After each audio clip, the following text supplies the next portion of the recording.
ज्यांच्यामुळे लाखो घरांचा उद्धार झाला, दीनदुबळ्यांना जगण्याचा अधिकार मिळाला. कोटि कोटि अभिवादन त्या महामानवाला.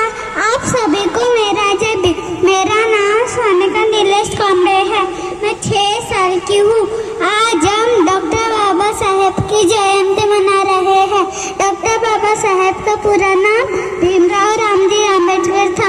उनका जन्म 14 अप्रैल 1891 में मध्य प्रदेश के महू गांव में हुआ. डॉक्टर बाबा साहेब के पिताजी का नाम रामजी आम्बेडकर था. उनके माताजी का नाम भीमाबाई था और उनके पत्नी का नाम रमाबाई था. डॉक्टर बाबा साहब स्वतंत्र भारत के पहले अर्थ मंत्री और कानून मंत्री थे. डॉक्टर बाबा साहेब ने संविधान लिखा.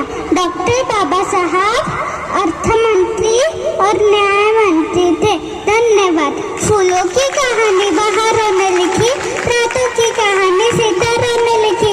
हम नहीं है किसी के गुलाम. अरे हम नहीं है किसी के गुलाम. हमारी जिंदगी बाबा साहब ने लिखी, बाबा साहब ने लिखी. जय भीम.